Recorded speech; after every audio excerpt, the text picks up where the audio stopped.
Yo, yo, yo, yo, yo, yo, yo. Today we got a new video.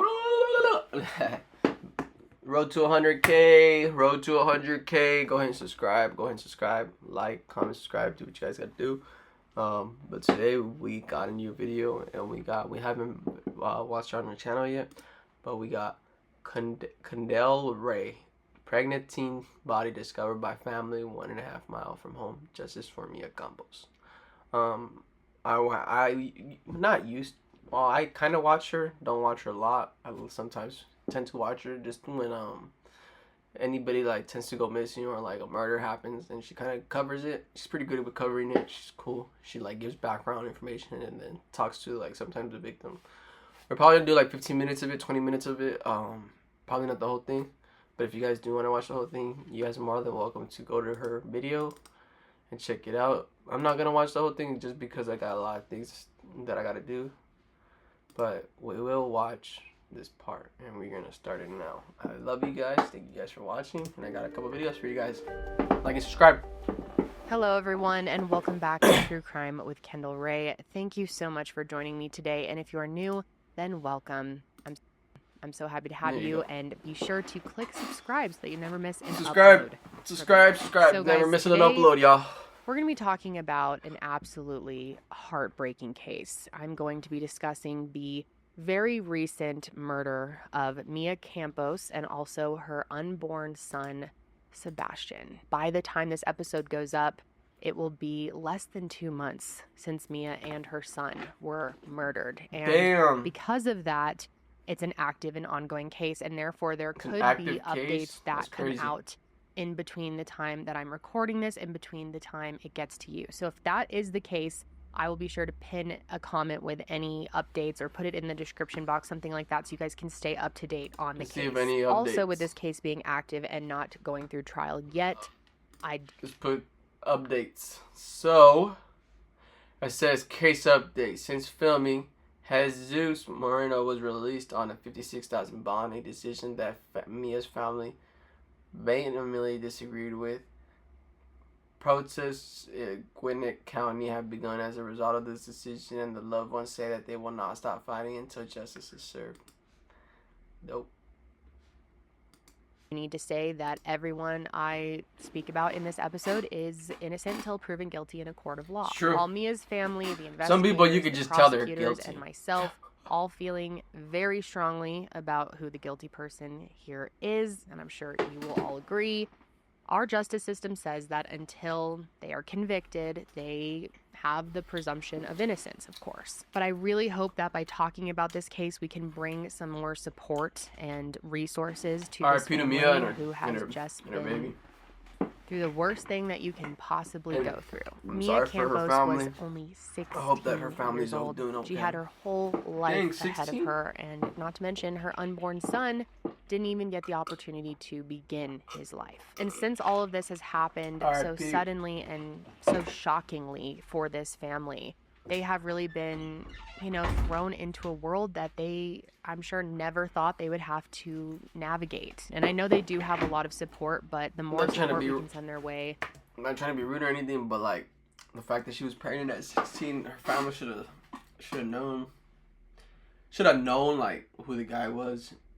I'm not saying they should have known what's gonna happen, because you don't know anything like that, but she just took a little bit more precautions if she was already pregnant and they were aware of that. The better. So even though there is somewhat limited information on this case at this point in time, I wanted to cover it anyway and see if we can really uplift them during the next phase of this fight, which is not going to be easy for any of them. Heck no. And so at the end of the episode, I'm going to give you some tangible ways that you can help to be an active true crime consumer, which is so important. And we hear from the families that we cover all the time just how much your support means to them. Not only just donations and signing petitions, things like that, but just the kind words. Like, I have had so many families reach out and just say the comment section or the love that we're getting, the support that we're getting, just makes us feel.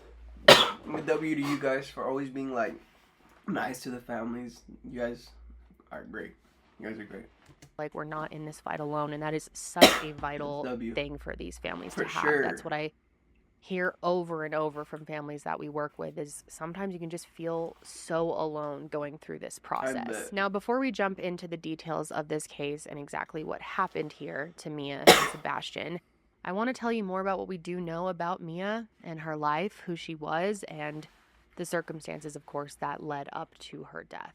So Mia Campos was born the youngest to 5 siblings in 2008 to her parents Edward and Miriam, who have been incredibly strong during all of this. And they live in Loganville, Georgia, about 45 minutes east of Atlanta. Yeah, I was gonna say Atlanta. Mia's dad, Edward, was actually at one point a DJ. And while Mia was growing up, she took a similar liking to music. In fact, as a young teenager, she already started playing music at birthday parties and quinceañeras, and I can only imagine how proud that made her father to see her start to walk in his footsteps. And it wasn't just music that made Mia happy. That's crazy. She's so young. Her dad says that she was just a happy person all the time, and that is how they're always going to remember her. She was a happy girl. She was always happy. I'm not trying to be like Debbie Downer, but like sad. Like anytime like like a child dies, you can always see the pain in their mom. Like look at this, like, look at her eyes, like. It's crazy. She always dancing. Sad, she loved music. Sure. She loved dance. She was everything. Happy all the time. And according to her mom, Mia wasn't someone who made enemies. Wow. In fact, it seems like it was quite the opposite. She was someone who just had a... Give me a second, I have to go answer the door. Make sure. Who it is.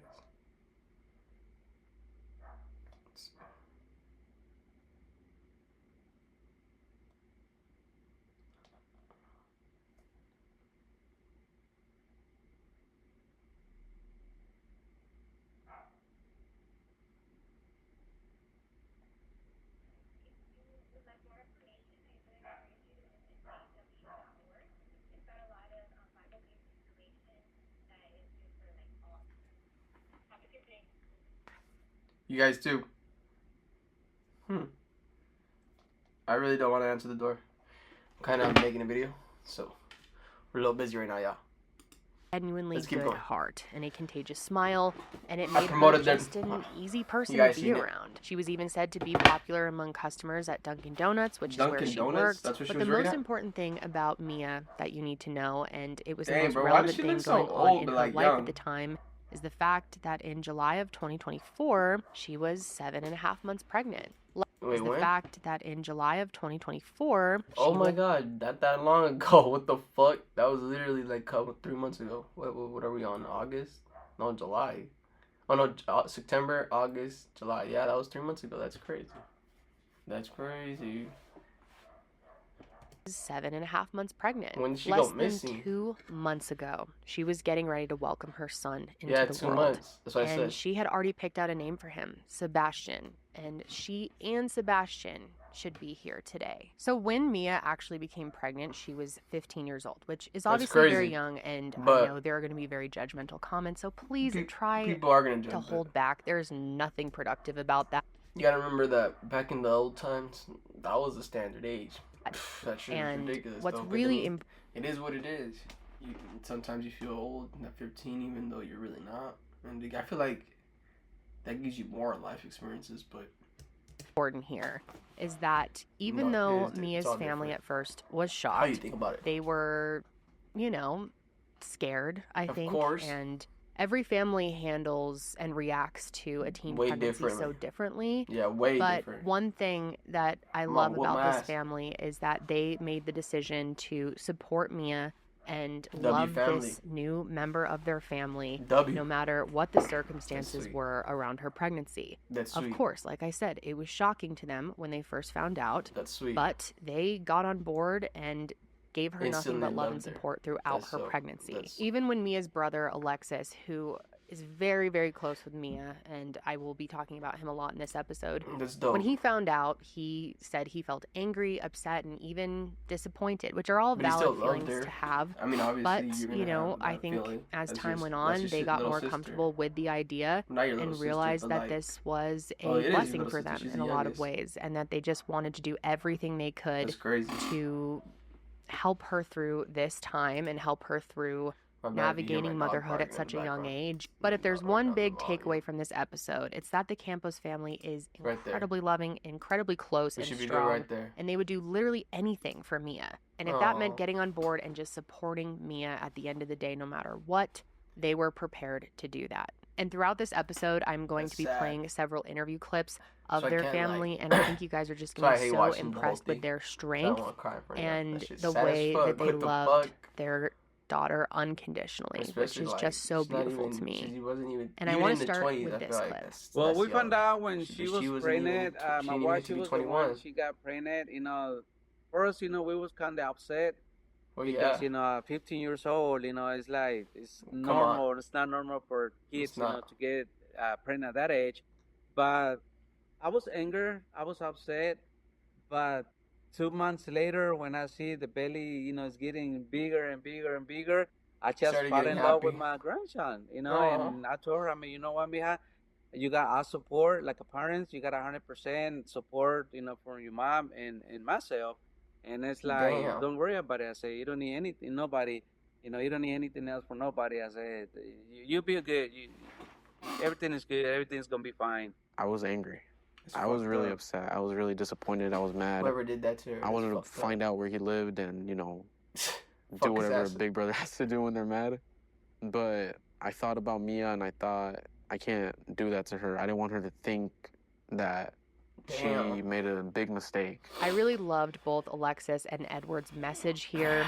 I feel like it really shows their love for Mia. There are so many teenagers out there who wouldn't get that same support from their family.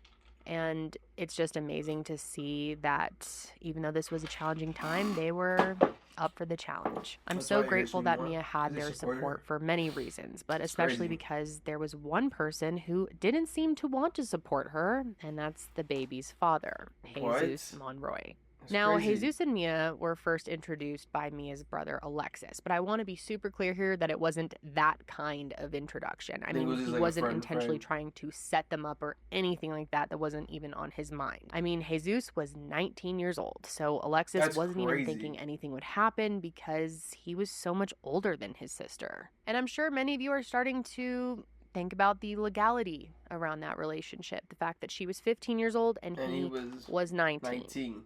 And yes, we will be talking much more about that later on. But I also want to clarify that Jesus and That's Alexis crazy. were really not that great of friends either. I mean, they sort of traveled in similar circles, had like How did they overlapping introduce each other, though? friendships. But it's not like they were all buddy-buddy with each other, you know? And it's honestly because Jesus wasn't a central person in their lives that it came as such a shock when they found out that he had gotten Mia pregnant. Nobody in the Campos family even knew that Mia and Jesus had been seeing one another until Damn. she announced her pregnancy. And by that point, That's whatever they were crazy. doing had already come to an end. That's The way I see the wild. story, they That's didn't have a wild. good relationships in the beginning. It sounds like it was like maybe one time night that they had whatever they had to do, and that's how he got pregnant. But they really didn't have a good relationship because they never be around together. I mean, he came to the house to pick her out to go to the doctor's appointment because she was pregnant, and drop her out, and it's about it. I didn't think much of it, because I knew he was older, so he wouldn't try anything. And then I didn't really know much about them up until when I found out that she was pregnant by him up in, I think it was February or January. And according to That's Mia's family, crazy. Jesus did not want to take responsibility for his son. As you just heard Edward say, he would come around here and there and take her to a few doctor's appointments, but there Oh, yeah, didn't yeah. seem to be I mean, much interest all bro or had to really do is say, excitement I'm not beyond gonna be in that, the which in the for life. many families would I don't know what the hell you rightfully were make them thinking. very angry and upset, disappointed, all of those things. Well, And I'm yeah. sure to some degree their family felt that way. But for the most part, it doesn't seem like that was necessarily the case. They made They it probably super didn't clear to care. him that he was not being forced to stay in the baby's Yeah, life he's or not even forced. Mia's life, that they That's right. truly didn't need him. Mia herself, of course, did want him to be in the Aw. picture and wanted his help and support with their son, wanted her son to have his father in his life, but Edward actually gave Jesus the opportunity to just completely walk away. He actually told him that he needed to either man up and be a father, be in the baby's life, or he needed to leave because, It's quite true. frankly, like I said, they did not need That's true. Hey, he's not wrong, bro. him. And He's for not as much wrong. as Edward wanted Jesus He's to not walk wrong. away, he also respected what Mia wanted, It's which basically telling you make a decision. Either you're gonna be in life or you're not. And if you're not, then get the fuck out. for him to Stop be giving her like signals that you want to be with her. I feel like the only reason he was probably doing that is because he had no other girl that wanted him. part of their lives. And I was like, you know what? And that's I told Jesus in front of his mom and his dad, I said, you know what? I said, either you be a real man or you walk away. Sure. I said, but I prefer if you walk away. Sure. But like I said, Mia, her wisdom was for him to be part of baby's father. The way he made me feel, he was more interested in economy, money-wise. You know, I guess he was not ready. But it's like I was telling him the other day, you know, when I met him the second time, I say, if you think you're not going to be a good father, just walk away. Just walk away. And I handle my daughter and my grandchild. Just walk away. Because we don't need you. Which all of that really just tells you so much about this family, that they were willing to just let him off the hook, walk away completely, and take the responsibilities on for him, for Mia's sake and for Sebastian's sake. Which is why what ends up happening is just so beyond frustrating. And that brings me to July 14th, 2024. Like I said, July 14th? At that point, Mia was 7.5 months pregnant. And she and her family were preparing for the final stretch of her pregnancy. In fact, that day, she and her mom had gone shopping for things for her baby shower, and it could not have been a more normal morning and afternoon. Even that night seemed to be very typical for them. They were spending the evening together just hanging out as a family, and there were truly no warning signs that Mia's life was in danger. But the reality is, it was in danger. Just before 10:30 p.m., Mia let her brother know that she was headed out for a few minutes to meet Jesus and that the two of them were going to run to a nearby Quick Trip gas station and grab some snacks. And this was actually a pretty common thing for them to do, and therefore, when she told her brother she was going to do this, Alexis didn't really think anything about it. Edward and Miriam were actually unable that she was leaving, and at 10:31 p.m., the family's Ring doorbell captured Mia walking out of the door Cowboys suck, but R.I.P. for the very last time. And it didn't take long for everyone to realize that something was wrong. When Mia didn't come back home after 30 to 45 minutes for a little excursion that should only have taken like 10 to 15 minutes, everyone in the house grew extremely worried. Which again, I think just says a lot about this family and how close-knit they are and how concerned and aware they are of each other. For them to notice such a small time discrepancy and already start raising the alarm so quickly. And so one by one, they began calling her. And when that was unsuccessful, they decided to call Jesus. The thing is, though, when they did call him, he did answer. But he said that he hadn't seen or even talked to Mia since the day before. Which, of course, didn't make any sense because Mia had told her brother that she was going to be with Jesus. So the fact that he was saying he hadn't seen her and that they weren't together was alarming to them right away. We know now that investigators believe he was lying, but at the time, her family was super concerned and confused as to where Mia was and who she was with. So Edward actually asked Jesus to come over, and he did. And he also brought his father along with him, and more on that later. But it wasn't long until they had a pretty solid lead. It turns out that Mia had her location enabled on the Life 360 app, and using that, her parents were able to gather some critical information. First of all, they realized that Mia's movements had stopped at 10:58 p.m., which was only 27 minutes after she left the house. And they also realized that she was only about a half a mile away. So of course, they immediately get into their car and they go to the location that the app says that she's at.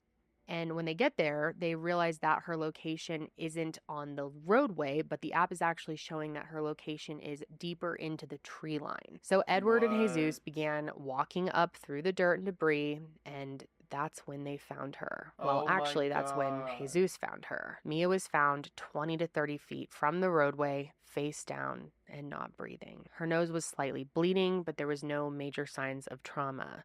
And I truly cannot imagine what that would be like to come across your child's body laying alone. Can't even talk about it. It's so horrible. For real. But immediately Edward starts trying to do CPR, and Unfortunately, it was clear very quickly to him that he was too late to save her and to save her baby boy. So when did you start to realize that something was That's off so when Mia wasn't crazy. coming home? It was probably around, let's say, 10:45 by 11:15. Damn. That's when we started worrying. Like, well, I mean, to go to the country and come back, you're looking maybe not in even 30 minutes. That's when we start calling because I called Mia and she didn't answer. Her mom called Mia, she didn't answer. My son called Mia, she didn't answer. And then we had to call another Damn. friend. She was real close with him, and he called her, and still she didn't answer. That's when we called Jesus. She was with him. She said no. Okay, I was at the house. I haven't talked to her. I haven't seen her since Saturday morning, that was another lie. Damn. And then he came with his father and said, like, well, if Mia, she's not with you, so where is she? I said, well, I don't know. I haven't talked to her. And that's when Asha came and showed me the app on her phone. And it's like, Dude, well, he's right here around the corner. So everybody jumped in the car and we went out there and looking for her. He was the one that he found her first, but because when we turned to the right side, because the app, he knew I was getting real close to her. And he just jumped real fast. He just jumped and he said, well, I already found her. She's right here. And then that's when I told my daughter, and it's like, what's I bet the dad has something to do with it too. wrong with you? What's wrong? I said, wake up. And I started doing, CPR, and I wouldn't doubt it. I couldn't get a response. And then I put my fingers on her neck, and there was no pulse. And it's like, no, I said, wake up, please wake up. And by the time I grabbed her hands, she was already cold.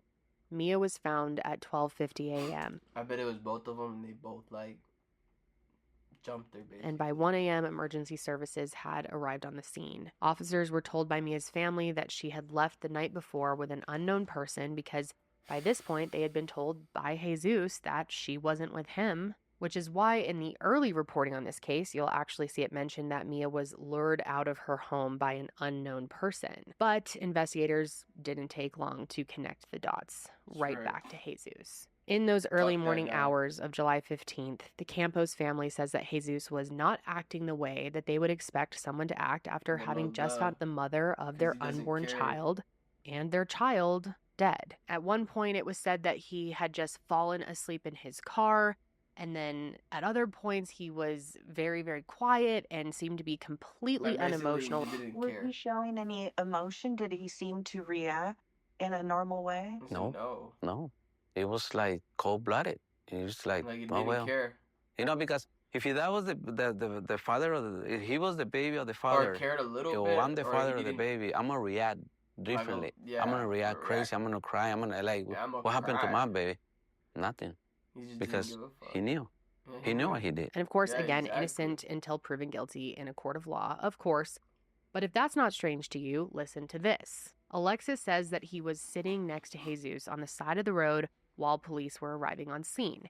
And allegedly, Jesus leaned over to him and asked him not to tell the police that he was the father of the unborn child. What? Later, once the police arrived to the scene with the medical examiners and everybody else, I sat next to him because he was on the sidewalk away from mostly everything. And the first thing he told me was, do me a favor, don't tell them that I'm the one that got Mia pregnant, that I'm the father of the son. And the first thing I told him was, that's not important right now. This is more important. And I told him he's really ignorant for thinking that instead of being more worried about Mia and his son, I carry so crazy. a lot of guilt because I was the last one who saw her. Nah, bro. It doesn't matter. Obviously, you're gonna carry a lot of guilt, but at the end of the day, it was just a decision, and I get it, everything.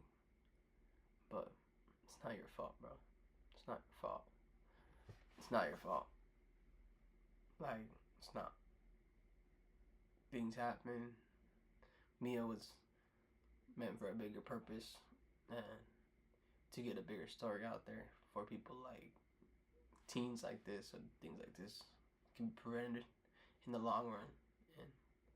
And you're gonna find your way, bro. But don't blame yourself for that stupid ass guy's decision. Fuck that guy. And if I knew, I would have, could have, and I should have stopped her from leaving. But since it was such a normal thing, I didn't It's okay, bro. think much. And I carry most of the guilt because if I knew, then she would still be here. And he wasn't just acting strange to the Campos family. Reporting on this case states that he was also being evasive and straight up lying to the police as well. According to an article from Court TV, police described their first encounter with Jesus as hesitant to tell the officer who he was and how he knew Mia. And this isn't surprising considering what he allegedly said to Alexis, but apparently to the police he just said that he was a close friend of the family and did not share that he was the baby's father. And Marisol, Mia's sister, was actually standing next to him during this interaction, and she decided to speak up because she knew that he, of course, wasn't giving the full truth. In Spanish, she told him that he needed to, quote, tell the truth and not to lie.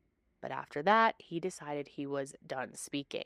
But he didn't stay silent days later, on July 17th, when he was brought in for a follow-up interview. And because he continued to lie to investigators, he was arrested for making false statements. And by this point, an autopsy had been completed, and a medical examiner ruled that Mia's death was the result of a homicide, and that her exact cause of death was asphyxiation.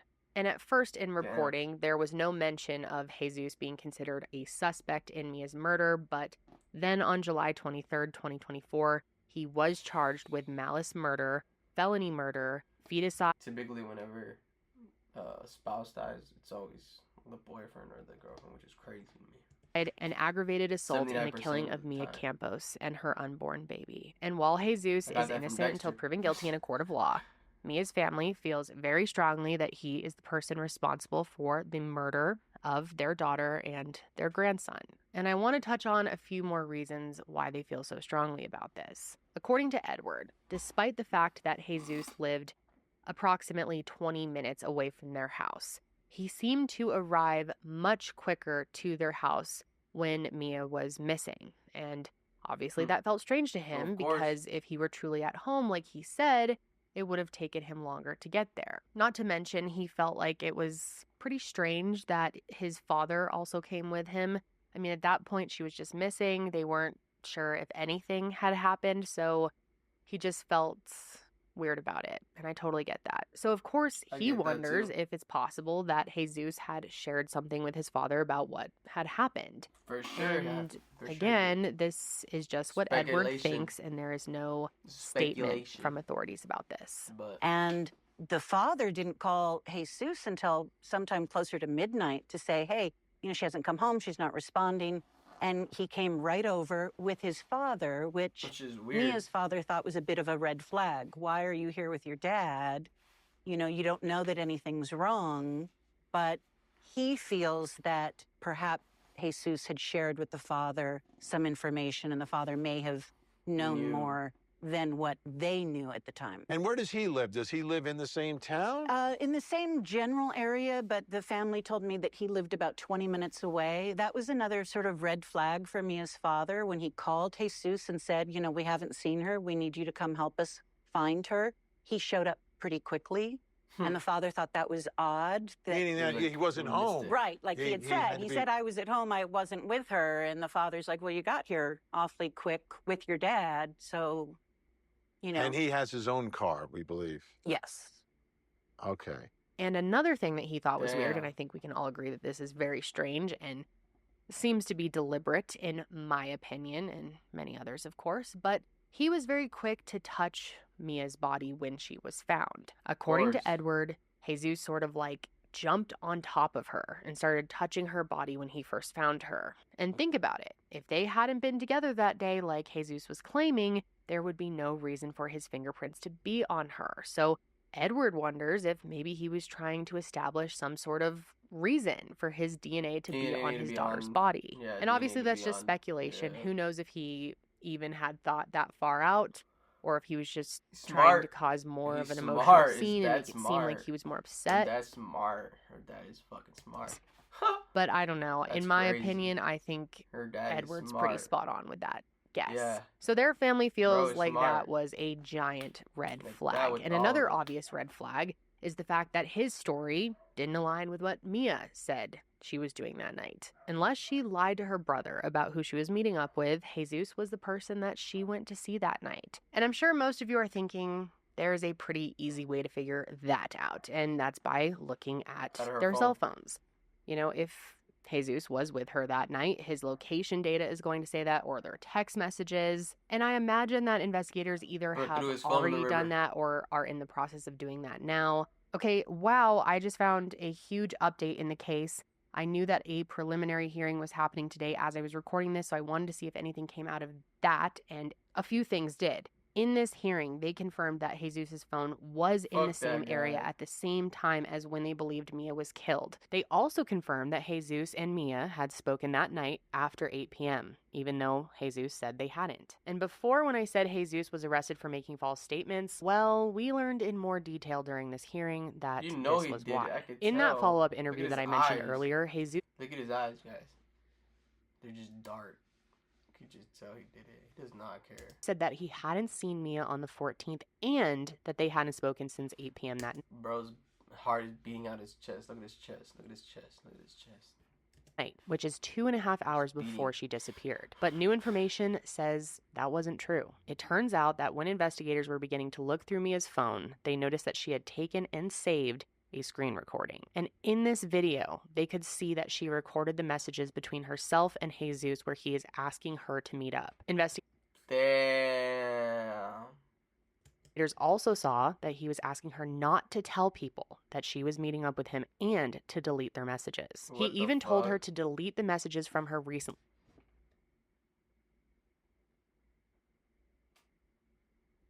deleted folder as well. Come on. And this screen recording was saved to her phone only minutes before she got into his car. And unfortunately... Come on. Come on. This is an open and closed case, right? I get the feeling that she knew something was seriously wrong. Because one, why else would she have taken that screen Why would you leave, girl? Recording? And two, after that at 10:37 p.m., she texted a friend saying that she was scared. And then she stopped replying. And why'd you tell your brother?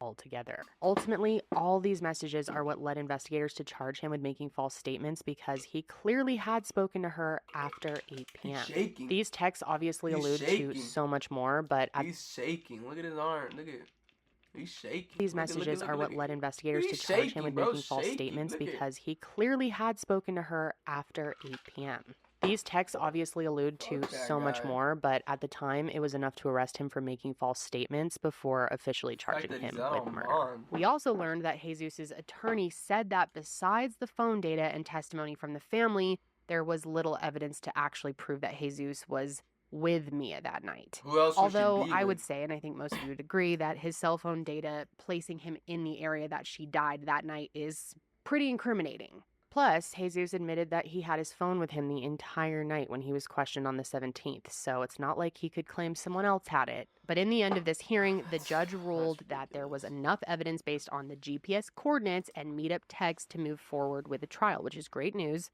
And let me just tell you that when it comes to his arrest, the Campos family says they are very appreciative of law enforcement's, quote, swift action, which is actually something that I wanted to point out. This case actually occurred in Gwinnett County, which may ring a bell for some of you.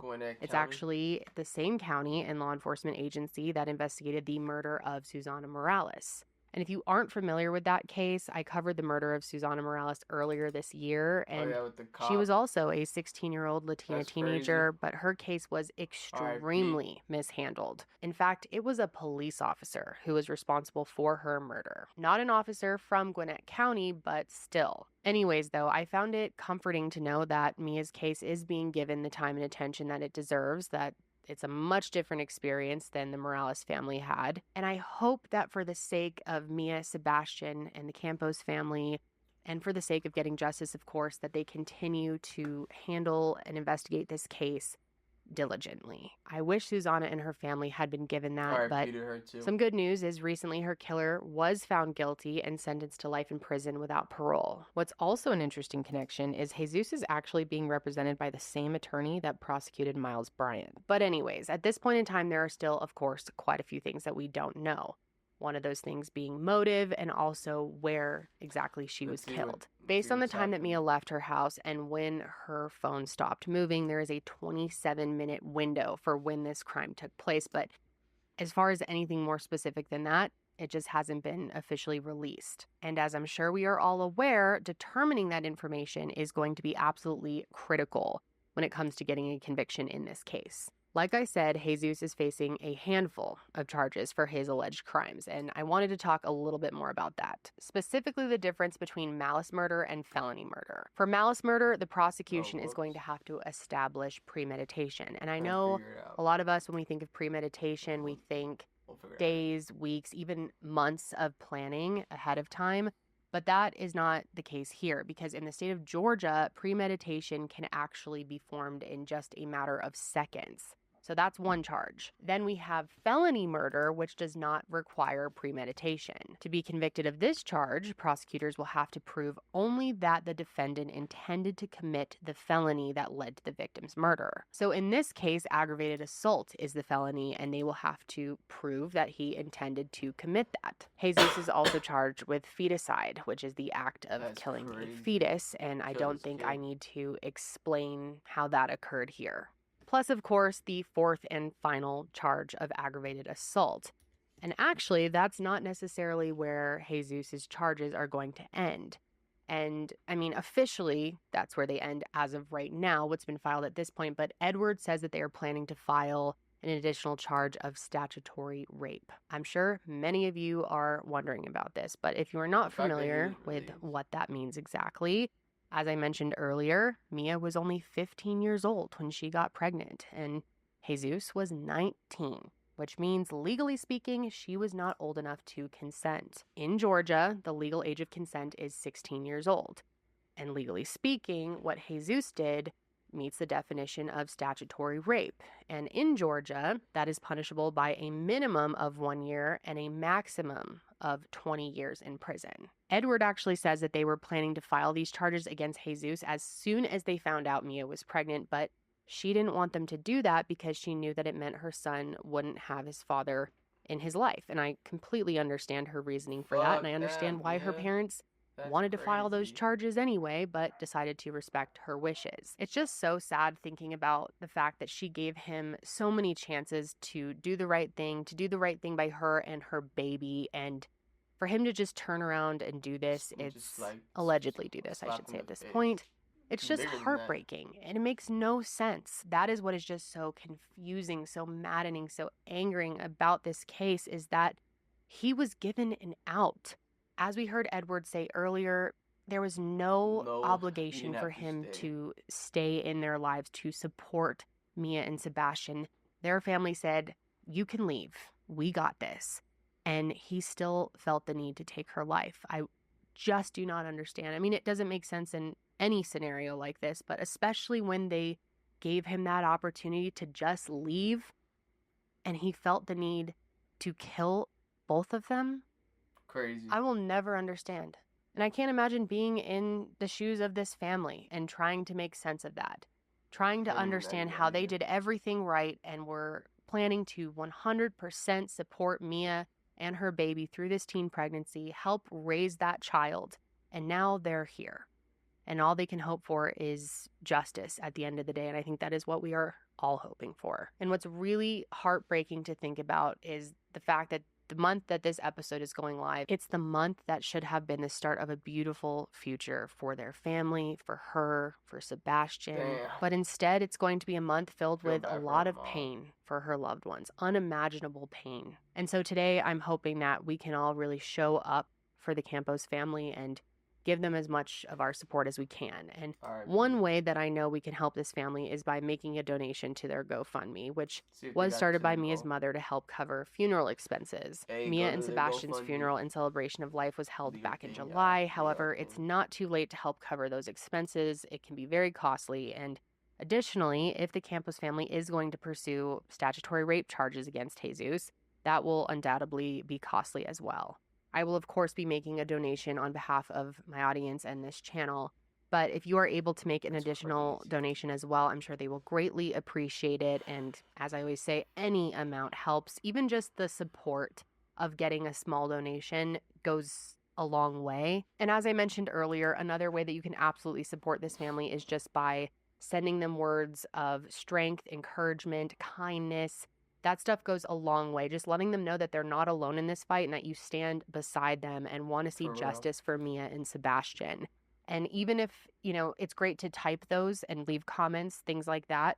But even if that for you is prayer, maybe, and sending positive thoughts, whatever that may look like for you, all of that I think goes a long way. And I also just want to say I am so, so impressed by this family's strength that they have been able to do a few interviews and speak with such strength, such conviction, and really hold it together. I don't know if I could do it, especially with this happening so recently. I just really admire them and their support for Mia throughout all of this, leading up to all of this happening. Just their closeness, their bond is all really beautiful to see and inspiring to me. And I also wanted to say something to Alexis, just in case he sees this. It breaks my heart listening to you talk about how much guilt that you carry for what happened to your sister. And I just hope you know that truly none of this was your fault. And, you couldn't have done anything differently to protect her. That pain has to be so great. And I am so sorry to you and to your entire family. I hope moving forward that you can all find peace and just know that justice is on the horizon. I truly believe that it is. I think we are going to see that. And I look forward to the day that I can update all of you that this has happened. That is all I have. I'm so crying. Like and subscribe for more. The